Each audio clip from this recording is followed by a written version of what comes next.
selamat datang di YouTube channel Everything Smart. Nama saya Koenesia Mukrasi dari Prodi Manajemen Universitas Wisma-Dana Malang. Saya Azma Islan Fatriza dari Prodi Manajemen Universitas Wisnu-Wardana Malang. Aku Dewi Naya Putri dari Prodi Manajemen Universitas Wisma-Dana. Kali ini akan ada pembahasan mengenai pola kegiatan perekonomian. Berikut penjelasannya. Baik, kali ini saya akan menjelaskan pada bab kali ini yaitu pola kegiatan perekonomian. Secara garis besar, sistem ekonomi dibedakan kepada 3 golongan, yaitu ekonomi pasar, ekonomi campuran, dan ekonomi perencanaan pusat. Ekonomi pasar adalah perekonomian kegiatan yang sepenuhnya diatur oleh interaksi di antara pembeli dan penjual di pasaran. Ekonomi campuran adalah sistem ekonomi pasaran yang disertai campur tangan pemerintah. Sedangkan sistem ekonomi perencanaan pusat adalah sistem ekonomi yang kegiatannya sepenuhnya diatur oleh pemerintah juga. Sebagian besar negara yang ada di dunia menggunakan sistem ekonomi campuran, yaitu sistem perekonomian pasar yang disertai campur tangan pemerintah di dalam mengatur kegiatan ekonominya. Bab ini akan menerangkan bagaimana suatu sistem ekonomi campuran berfungsi dan menjalankan kegiatannya. Pertama, uang perdagangan dan spesialisasi. Peranan perdagangan dan spesialisasi kegiatan memproduksi merupakan ciri penting dari suatu perekonomian modern. Pertama, produksi dan perdagangan dalam perekonomian subsistem. Kedua, corak kegiatan ekonomi dalam perekonomian uang. Ketiga, keuntungan-keuntungan dari spesialisasi. Kemudian yang kedua, pelaku-pelaku kegiatan ekonomi. Di dunia ini terdapat berjuta-juta manusia dan setiap orang melakukan kegiatan ekonomi yang berbeda dengan seorang lainnya. Yang perlu dijelaskan adalah garis besar dari corak kegiatan ekonomi yang dilakukan oleh berbagai golongan masyarakat. Untuk mencapai tujuan ini, cukuplah apabila pelaku-pelaku kegiatan ekonomi dibedakan menjadi 3 golongan, yaitu rumah tangga, perusahaan, dan pemerintah. Ketiga, sirkulasi aliran pendapatan. Sirkulasi aliran pendapatan biasanya hanyalah menunjukkan bentuk aliran faktor produksi, pendapatan, barang, dan pengeluaran di antara sektor rumah tangga dan sektor perusahaan. Keempat, mekanisme pasar. Suatu penilaian mekanisme pasar adalah sistem yang cukup efisien di dalam pengalokasian faktor-faktor produksi dan mengembangkan perekonomian. Tetapi, di dalam keadaan-keadaan tertentu, ia menimbulkan beberapa akibat buruk kepada perekonomian sehingga diperlukan campur tangan pemerintah untuk memperbaikinya. Kelima, kegagalan pasar dan campur tangan pemerintah. Yang dimaksudkan dengan kegagalan pasar adalah ketidakmampuan dari suatu perekonomian pasar untuk berfungsi secara efisien dan menimbulkan keteguhan dalam kegiatan dan pertumbuhan ekonomi. Baik, setelah ini pembahasan bab berikutnya dibahas oleh Kakak Delina. Silakan Kakak.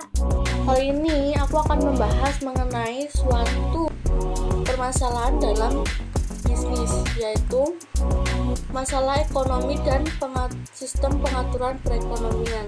Jadi simak terus guys. Yang pertama, masalah-masalah pokok dari setiap perekonomian. Kegiatan ekonomi di dalam suatu perekonomian ini sangat kompleks kegiatannya. Dia meliputi berbagai jenis kegiatan produksi, konsumsi, dan perdagangan.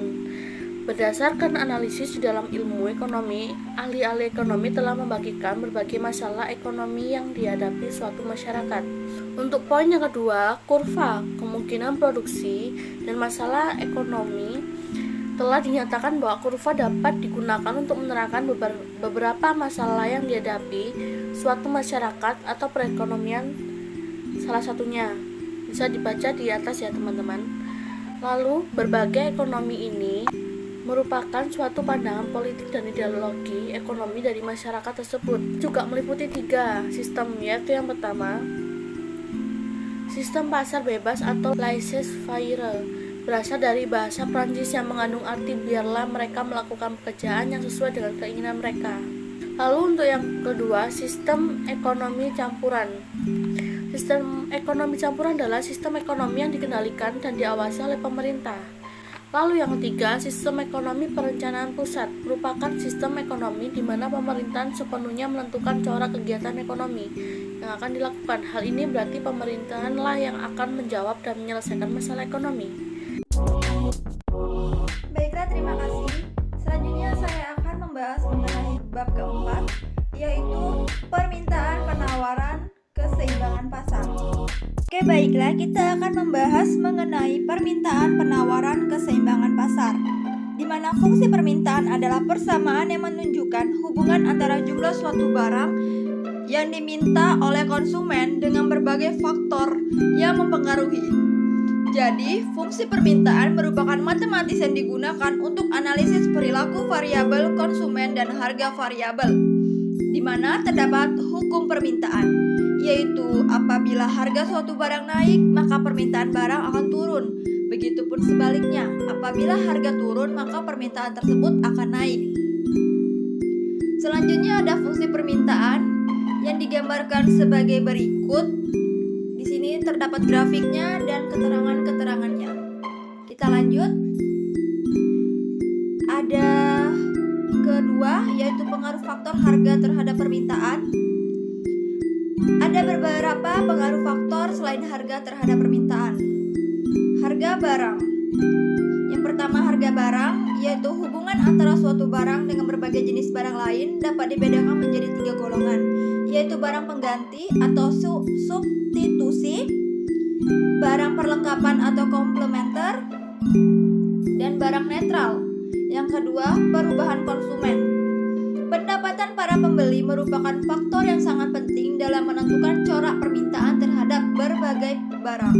Berdasarkan sifatnya, permintaan yang berlaku apabila pendapatan berubah, maka barang dibagi menjadi 4 bagian. Yang pertama, barang inferior, yaitu barang yang banyak dimintai oleh orang-orang yang berpendapatan rendah. Ada barang esensial, yang B, yaitu perubahan pendapatan tidak mengurangi atau menambahi permintaan terhadap barang esensial. Yang C, barang normal, apabila dia mengalami kenaikan dalam permintaan sebagai akibat dari kenaikan pendapatan. Dan yang D, barang mewah, apabila orang berpendapatan menengah ke atas atau tinggi. Selanjutnya ada distribusi pendapatan. Di sini dibagi menjadi 3. Yang pertama, cita rasa atau selera masyarakat akan selalu berubah sehingga hal tersebut dapat mempengaruhi terhadap permintaan suatu barang. Yang B, jumlah penduduk pada daerah tertentu akan meningkat karena kelahiran, tetapi juga berkurang karena perpindahan seperti adanya transmigrasi dan sebagainya. Yang C, ramalan mengenai masa yang akan datang, bahwa barang akan menjadi mahal atau tinggi pada masa yang akan datang, akan mendorong mereka untuk membeli lebih banyak barang di saat sekarang. Pergerakan dan pergeseran kurva permintaan bisa kita lihat di sini. Selanjutnya, pengaruh faktor bukan harga terhadap penawaran. Harga barang lain, bahwa barang-barang ada yang bersaing atau bersubstitusi dan ada barang-barang yang komplementer atau perlengkapan. Yang kedua, biaya produksi. Di beberapa perusahaan, kenaikan pengeluaran untuk memperoleh faktor-faktor produksi akan menyebabkan biaya produksi melebihi hasil penjualan dan mereka mengalami kerugian. Yang ketiga, tujuan perusahaan. Tujuan yang berbeda-beda tersebut menimbulkan efek berbeda-beda terhadap penentuan tingkat produksi. Yang keempat, kemajuan teknologi. Kemajuan teknologi dapat mengurangi biaya produksi, mempertinggi produktivitas mutu, dan menciptakan barang-barang baru. Sekian presentasi dari kami. Maaf jika salah kata. Jangan lupa Like, Subscribe juga. Oke, thank you. thank you.